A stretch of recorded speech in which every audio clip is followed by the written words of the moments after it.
What do your visual images or photos say about you and your brand?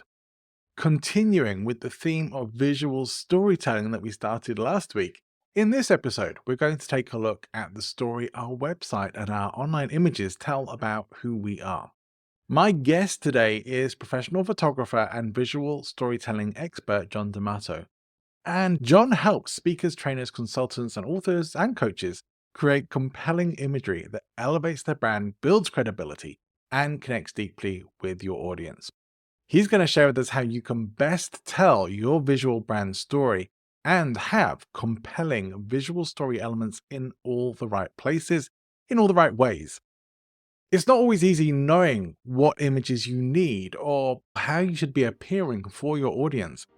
If you want to feel confident that your visual storytelling isn't letting you down or potentially damaging trust, then you'll find out exactly how to do that, how much to invest in it, what pictures you'll need, and why, if you have a book, you should have some good photos instead of digital mock-ups. This episode covers it all. So welcome to Present Influence, the show that helps coaches, speakers, and communication professionals develop the skills to impact, influence, and inspire. My name's John Ball, keynote coach, professional speaker, and your guide on the journey to mastery level presentation skills. My mission is to provide professional communicators like you with everything you need to maximize your impact and present with influence. Follow the show on your favorite podcast app for weekly episodes and interviews with influence experts, and join me on LinkedIn for the Present Influence weekly newsletter. If you enjoy the show, if you've been tuning in before, or if you enjoyed this episode, please do go and leave a 5-star review on the app you are listening on. It really does help people to know that this is going to be a show that's worth them checking out. And you will have my undying love. Welcome to Present Influence, John, and I'm particularly excited to be talking to you. I recently had an episode where we were talking about visual storytelling, but from maybe a different perspective to yours, where that was about slideshows.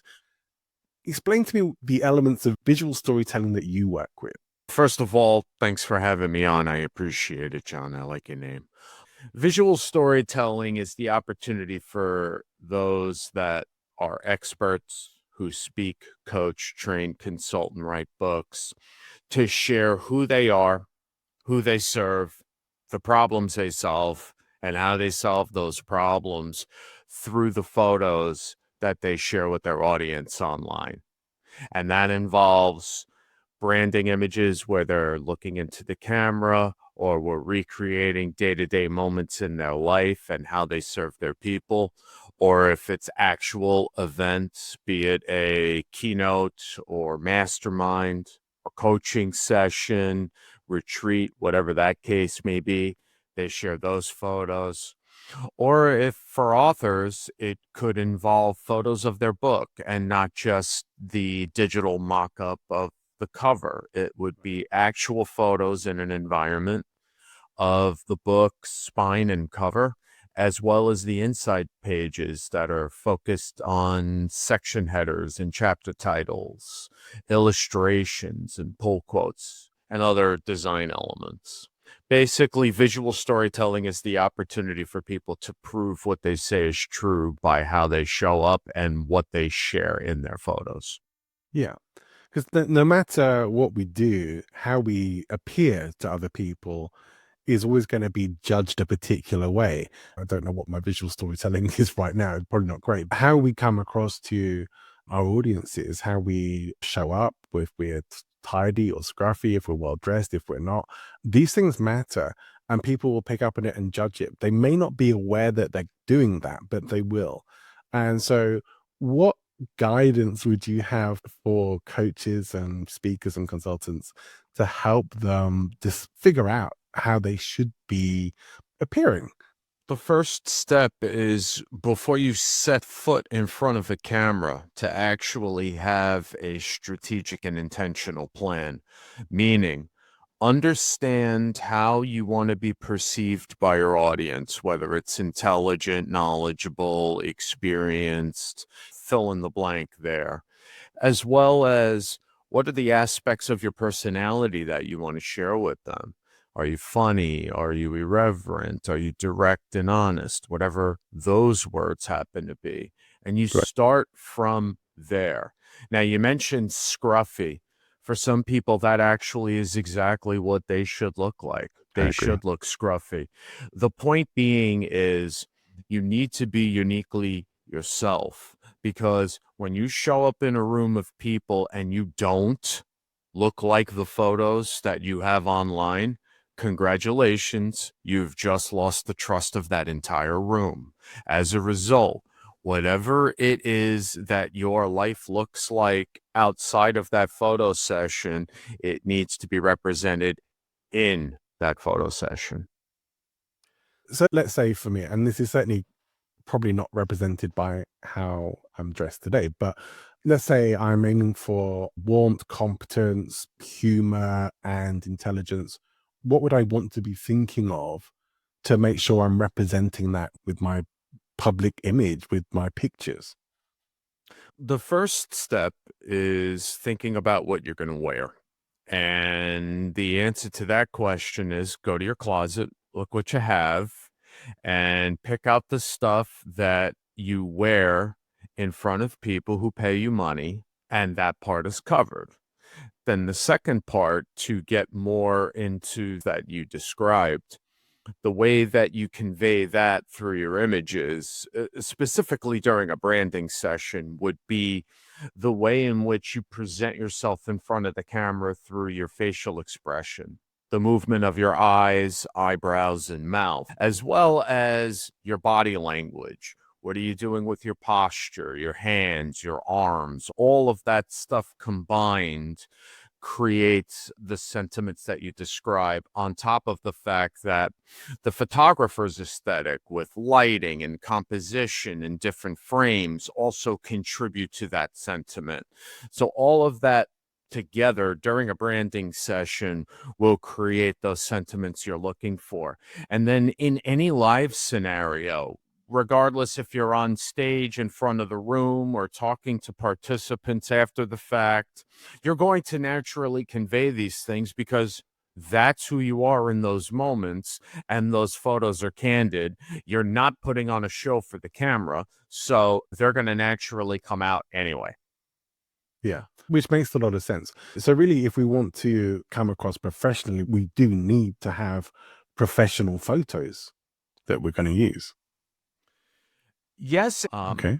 yes, you need professional images as the front door to your online presence, and you need them for different promotional vehicles, different marketing assets that you're going to create.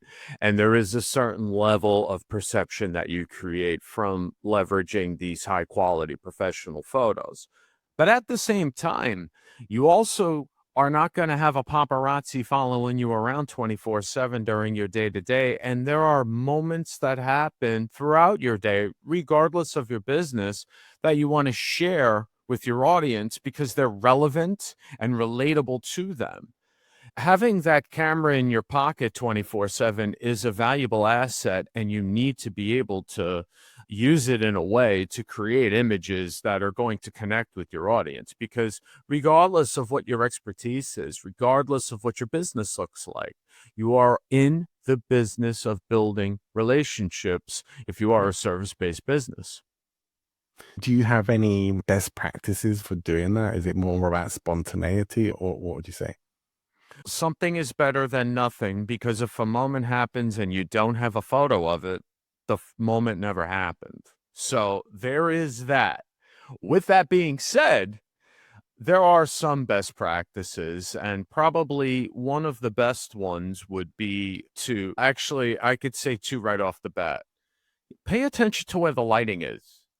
If you're standing in front of a window and you look like you're a hostage victim because you're silhouetted, that's a bad Right. photo. Don't do that. Find the light, let the light be on you so that you are bright enough and whomever you're standing with is lit as well. We want to be able to see your face, see the expression, see that moment. So make sure you pay attention to where your lighting source is. And the second big one is a lot of people like to, where's my phone? Here's my phone. So they like to grab their phone, and then instead of having it eye level, looking right at the camera, they, for some reason, want to post it where they're looking straight up as if a helicopter is taking it's from a helicopter vantage point. Don't do that, because the higher that you bring the phone as you're taking the photo, the more subconsciously you're telling your audience that you're insecure about how you look. And if you want to convey a level of confidence, competence, and expertise, the more insecure you look could be one of the subconscious determining factors for a potential client to say, you know what, I don't buy the fact that this person is really comfortable in their own skin and potentially not comfortable being the expert that they are. So I'm going to go Right. start looking for someone else. All right, that definitely makes a lot of sense to me. And so it's really far better to own what you perceive as your flaws. I've seen this a lot in speaking, particularly. And I just yesterday was speaking to an awesome lady who teaches like comedy workshops, and that's very much what she was saying.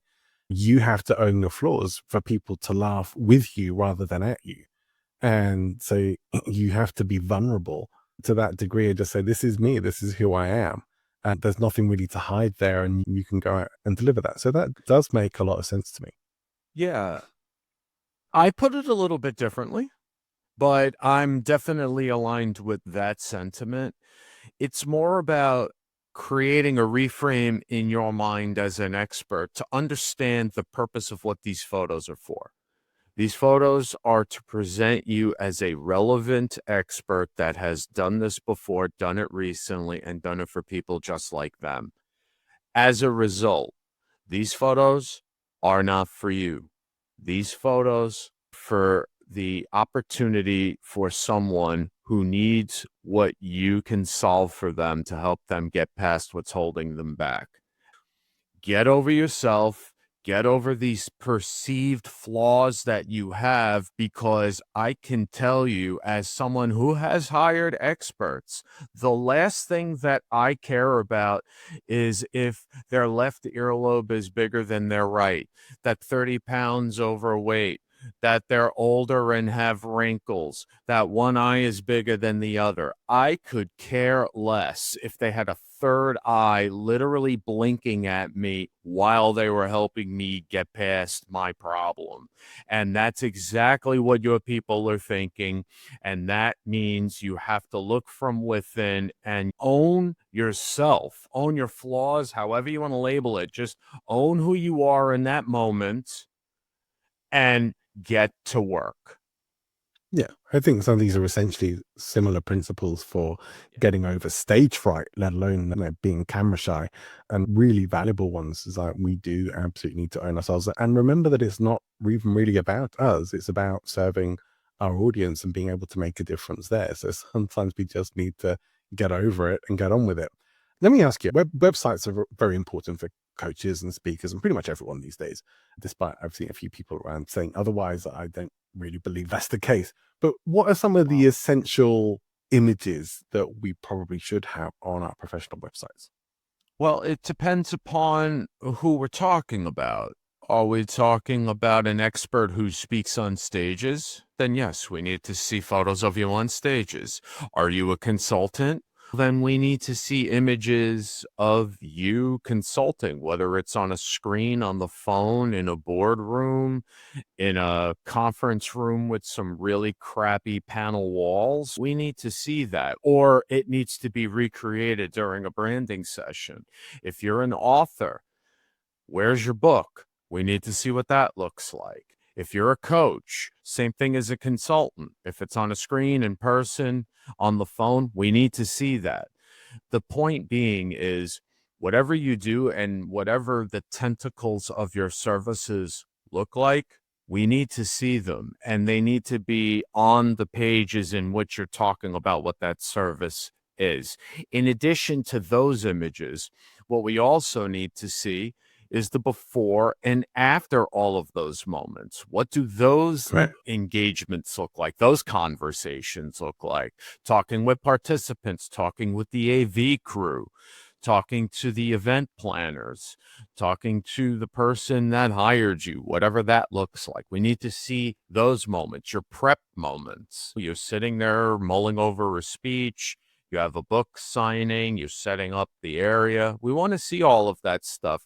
Bring people into your world so that they feel more connected to you, because that helps the buying decision. It helps you stand out from other experts in your space because there's 9 million of them.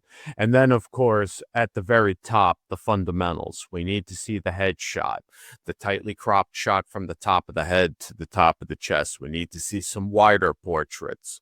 We need to see a couple of vertical portraits. Those images go everywhere as your calling card for your media, speaker PR kit.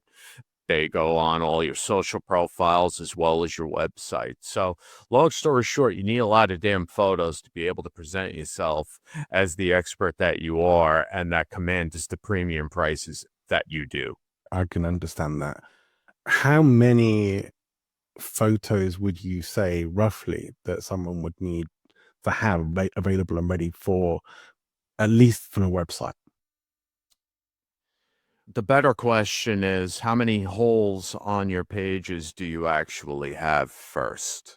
The key is to understand that, number one, are we going with video or photos for the banner? Start there. What do you want to lead with in terms of what your service is? If you're a slashy being a speaker, coach, trainer, consultant, author, the different tentacles, and what do you want to lead with? And then on each of those pages, after you've figured out the top of the fold banner, you want to look and say, okay, do I have 97,000 graphics and a whole hell of a lot of logos from companies that I'm trusted by?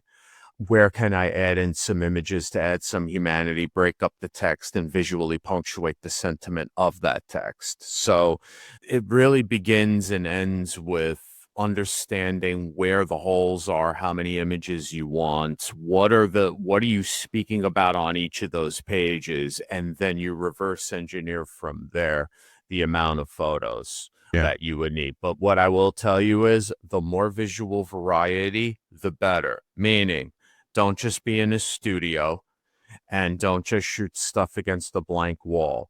Be in environments in which you serve your people and you're conveying those perception words and those personality words that we discussed earlier in the conversation. And then that way it breaks up the pages and it creates a little more of you and more genuine opportunities for people to connect with you outside of the fact that you can solve their problem.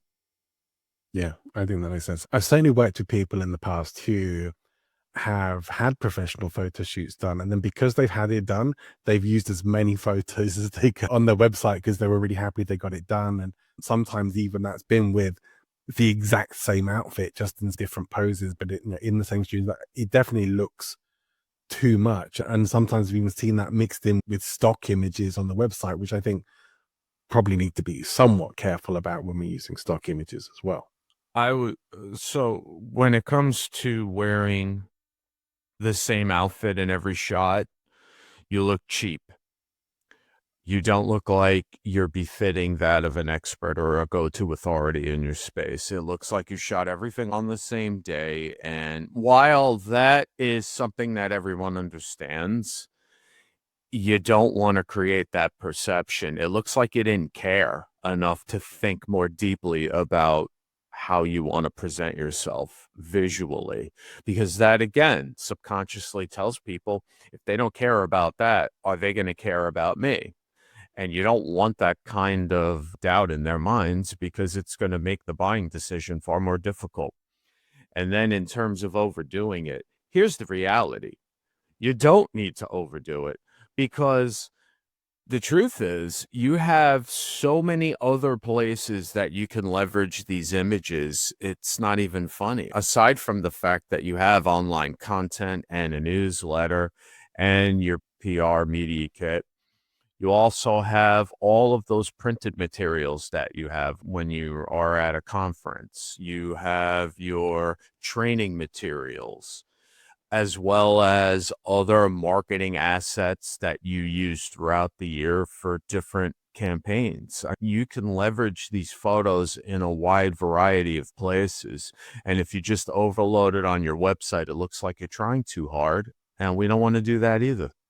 Yeah, absolutely. And certainly that was my advice, because I'm not an expert on this like you, but it was very obvious that it was just a bit too much of the same thing over and over again. When someone comes to you for a photo shoot, are they generally going to be expecting to have website pictures, social media pictures? What's the range of photos that professionals would generally come to you to get? The general rule on that is I meet people where they are. For some folks, they have absolutely no idea what the hell they need because, okay, I'm getting a new branding package and part of it includes the website and I don't know what I need, but they just said I need to look professional. Okay, great. Duh, we know that. Aside from that, what I'm basically trying to do in that initial call is not just understand what their short-term needs are, because there are some folks who do have a firm understanding of the value of these images and are ready to implement all over the place. But for many, they just have a piece of the story. So what I'm doing is illuminating all of the aforementioned areas I mentioned before, aside from 10 other ones that I didn't mention, to let them know, hey, with these images, it's not just about what you need for tomorrow. It's also about what you need for next week, 6 months from now, and up to and including a year, depending upon the volume of the amount of images that you plan on using throughout your social content and your newsletters and thumbnails for videos, et cetera, et cetera. So everybody's customized, but it always starts with the what do you need for tomorrow question, and then we go from there. What would be the average amount of outfits that someone should bring with them for a good quality professional photo shoot? Depends. It depends on what they're going for. If they just need one quick headshot for something that they need for tomorrow, it'll be 2 outfits. The number is based on the amount of time that we have for a branding session. So, for example, I did a 4-hour session yesterday, and I told her to bring 12 to 16 different tops and 3 to 4 pants and a couple of dresses. She didn't bring that much. We ended up having to play mix and match for some of her layers to be able to create that variety. And that actually is a very important thing to keep in mind for folks that wear blazers, jackets, cardigans, anything that's a layer. You can take photos with it on, and that's one look. And then you're using it for, say, a headshot at the beginning of the session. And then we need to recreate you facilitating a training session with slides 2 hours later. Grab that cardigan, change the shirt underneath, and now it's a new look. Or use the same shirt you used in that first headshot without the cardigan, and now all of a sudden it's a different look. So it's a bit of strategy when you're in the room, but the most important thing is to understand how many different scenarios you have that you're creating during your branding session. How many promotional shots, the headshots, the wider portraits you're aiming to get within your the time frame of the session. And then how many different day-to-day lifestyle scenarios are we capturing? Working on your computer, or having a one-on-one consultation with someone, or doing a virtual session, something like that. Get all the numbers and make sure that you have enough for each of those scenarios, and always bring a little extra, because you never know when that extra layer or that extra piece that you bring could come into play. Most of my coaching and speaking friends and clients will have a lot of social media presence. Now, some especially do a really great job. They seem to have this amazing library of photos that they pull from that always look like they've been done in professional photo shoots from different reasons. So if you wanted like maybe enough images that you could probably use throughout, maybe not in every social media thing that you do, but in enough to maybe have you going through 12 months without having to overuse the same name, how many would be, within a range of optimal for that? It's not the amount, it's the variety.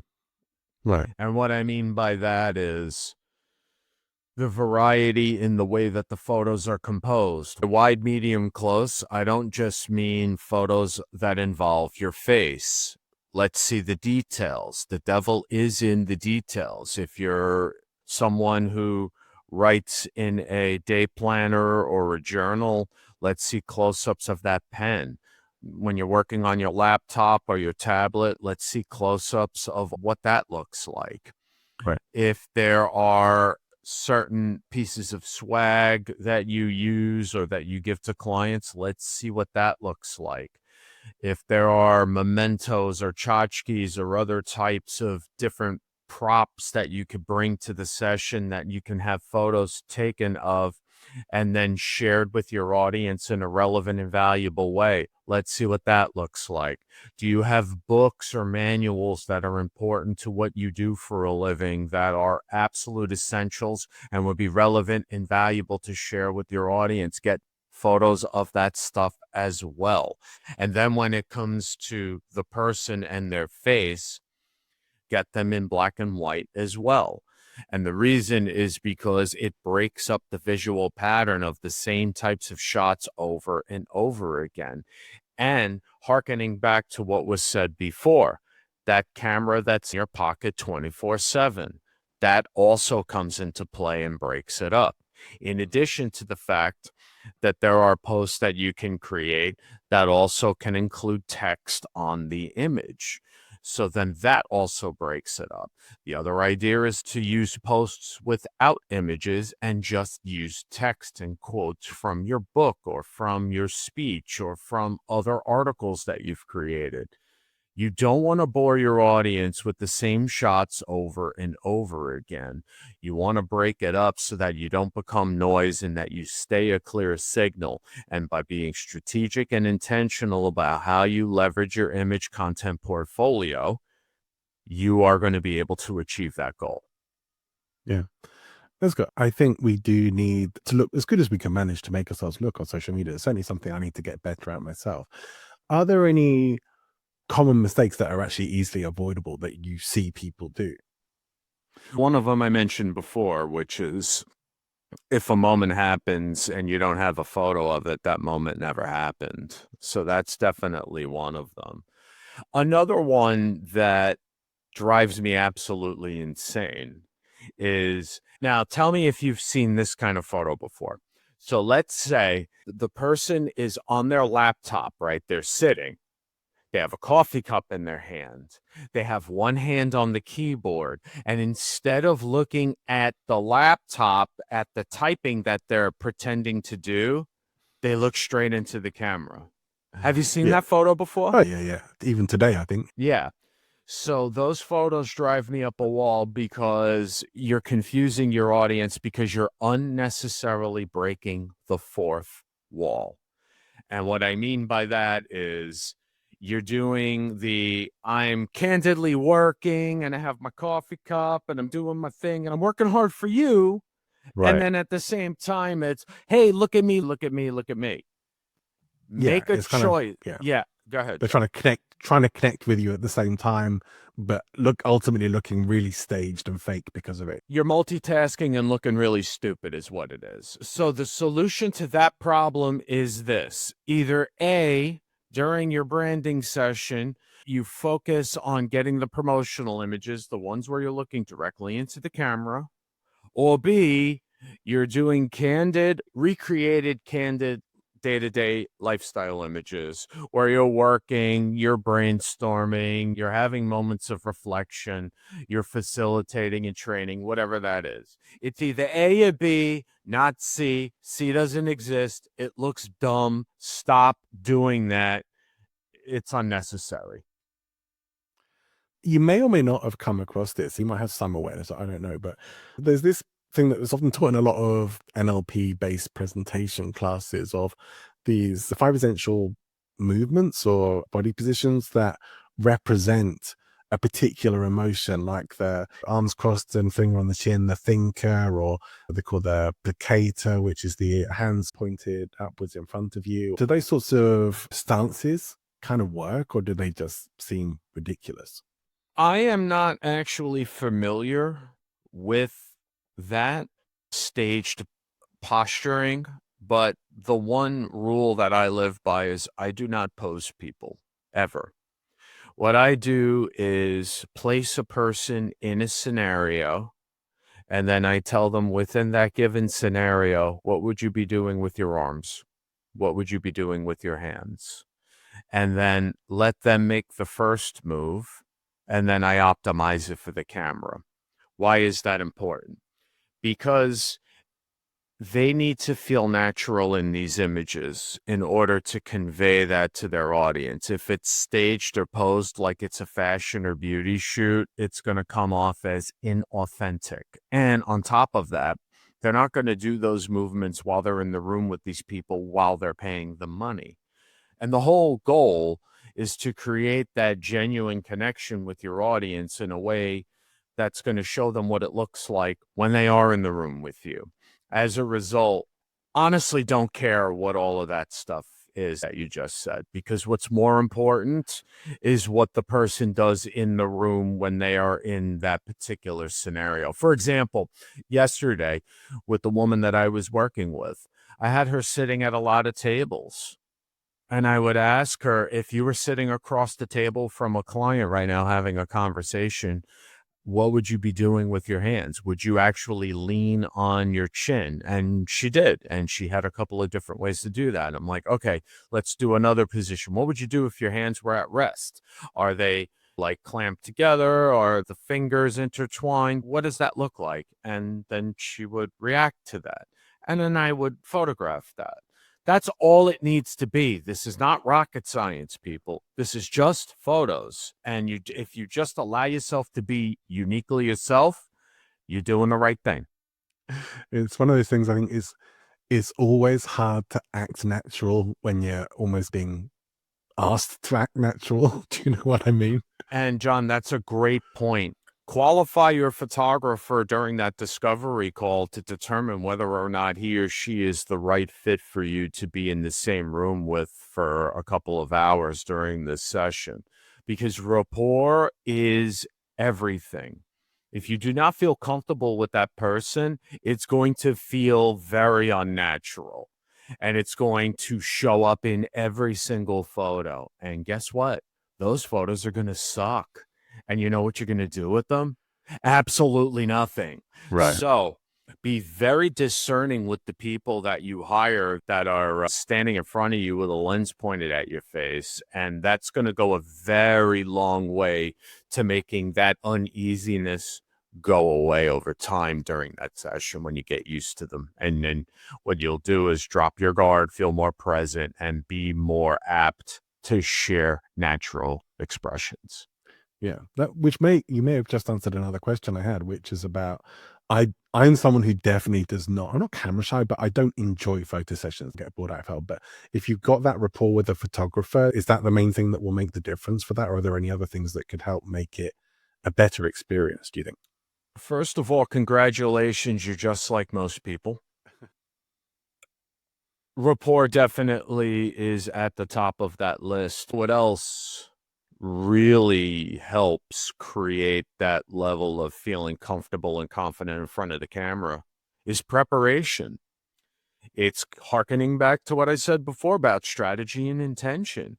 If you know what you're shooting, if you know where you're shooting it, if you know what outfits to bring, what props you need to bring, what to expect, understand that you feel comfortable with the person that was on the phone with you or on the Zoom during the strategy call and the inquiry call and all of that, a lot of your hesitation is going to go down significantly. Ultimately, when the rubber meets the road, it could be a little bumpy at the beginning, but the truth is you're going to be able to get past it with knowing all of the ducks are in a row and that you're able to be not on autopilot, but feel comfortable in knowing that you have someone that has their hands on the wheel at 10 and 2 and they're driving this thing for you and you trust them.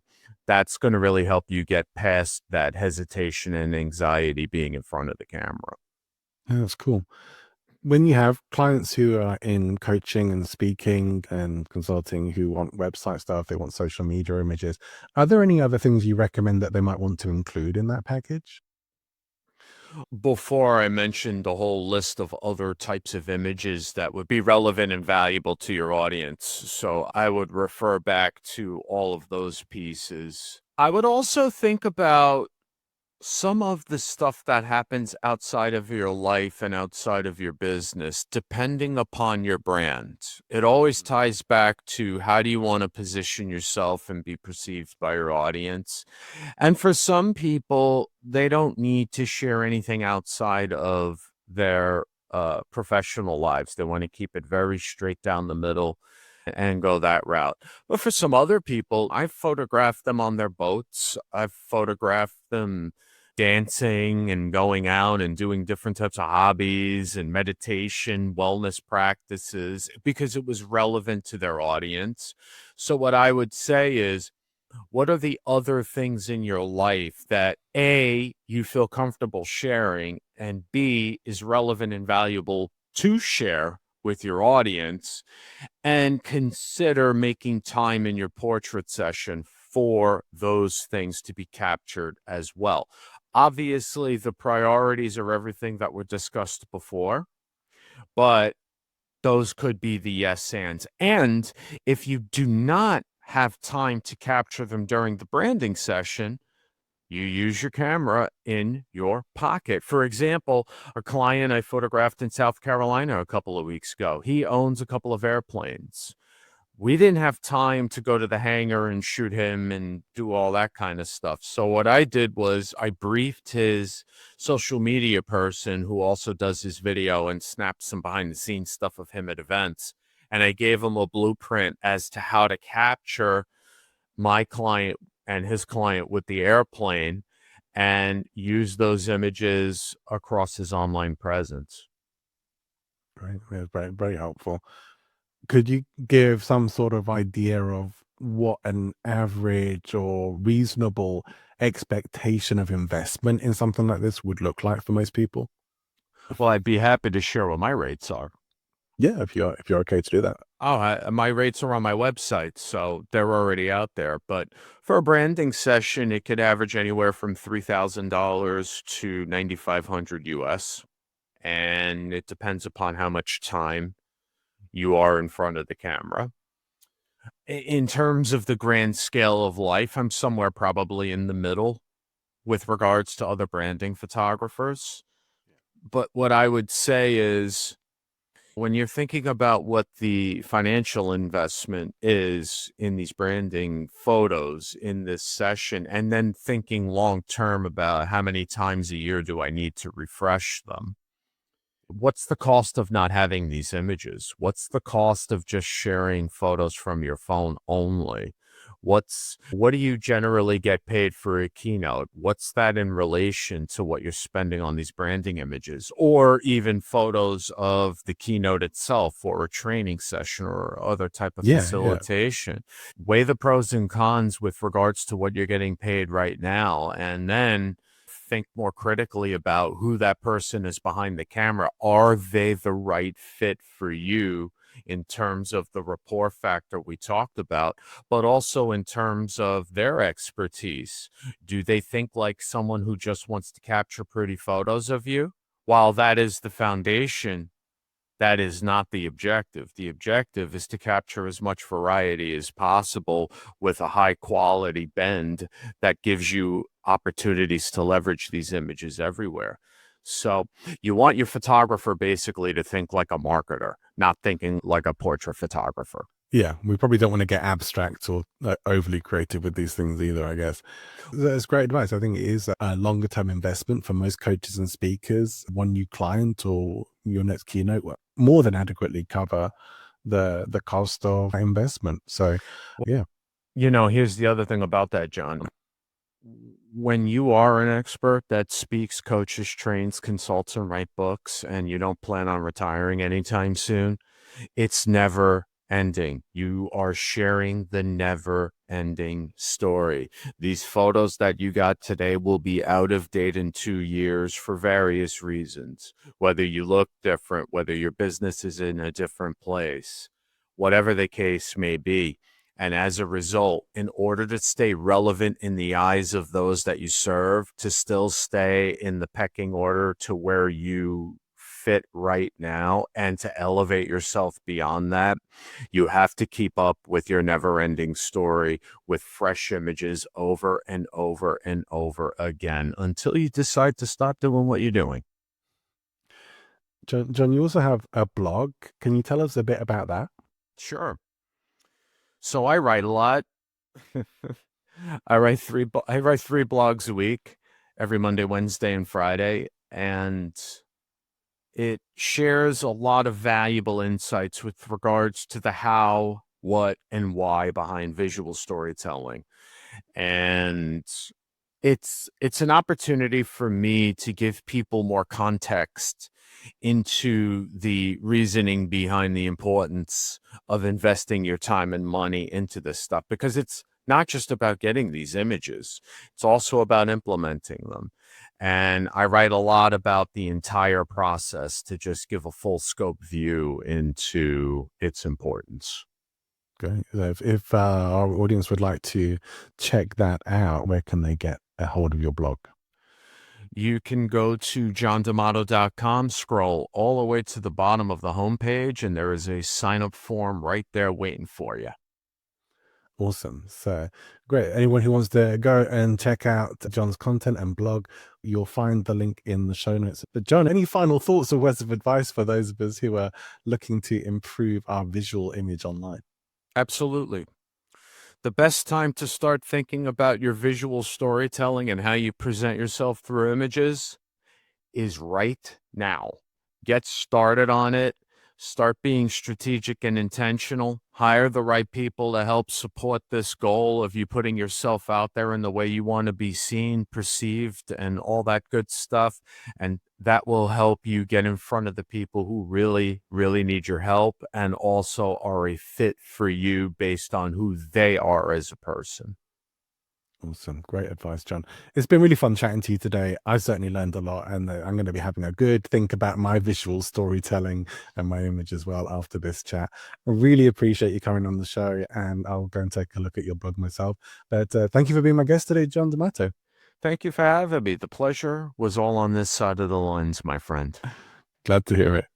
So, a few final thoughts on the episode with John today. And I know I have to pay attention to my own visual storytelling. This is certainly not something that I have mastered and will be working on. But I think there's some really solid advice in what John said today, that we should make sure we, even if we don't have the money right now to invest in a high quality photo shoot, that we could start having a bit more variety in our images, that we should appear in more outfits, that if we are a speaker, we should be seen on stage. If we are a coach or a consultant, we should be seen doing the things that we are advertising ourselves for. So these are critical elements, and get the best photos you can right now. Now, I've said this to clients I've worked with, particularly speakers, about grabbing these kinds of images, that it's not necessarily always going to be the case that you have to start by hiring a top quality photographer. But if you have those resources available to you, then someone like John could be great for you to hire and help you out. However, it may be that there's somebody in your friend circle, your family, your network who is a very good photographer, maybe professional, maybe semi-professional, maybe a really good amateur, who could get you started with some good images and might be willing, with the right incentive, whether that's going to be money or a bottle of wine or treating them to lunch or dinner or something like that. Maybe with the right incentive, you can get them to do some photos for you and have a photo shoot. As I said to John, I do not enjoy having my photo taken and doing photo shoots, and I have done some before. They're kind of boring. So as John said, you have to be somewhat prepared for it, and that's going to help you. And having good rapport with your photographer, not letting yourself get too bored while you're there, don't get frustrated with them or with yourself while you're doing all of this. Have the preparation of knowing what images you really want to have, the different looks you want to have, and the different settings. I think there's a lot of really good stuff there and more besides. So do go and check out John's blog and John's website, all the links for that in the show notes. If you are currently looking for some help to develop yourself as a speaker and make sure that your keynotes are really killing it, or that you're turning up the dials on your energy and charisma on the platform to really connect more with your audiences and have a greater impact, do go and check out presentinfluence.com and see what's available for there. At the very least, you can go and download my free guide to leveraging podcasts for getting you more lead generation without it costing you any money really whatsoever, but it will cost you some time. But I give you a great visual guide to being an excellent podcast guest and to being really strategic about how to do that. And you can download that for free at presentinfluence.com, and you can find out more about what's on offer in terms of coaching and even speaking if you are looking for a speaker right now. That's pretty much it from me for this week. On Friday, we'll be back with another episode. It's just going to be me by myself sharing some thoughts and insights. Hope you'll come and join me for that. In the meantime, wherever you're going, whatever you're doing, have an amazing rest of your day, and see you next time.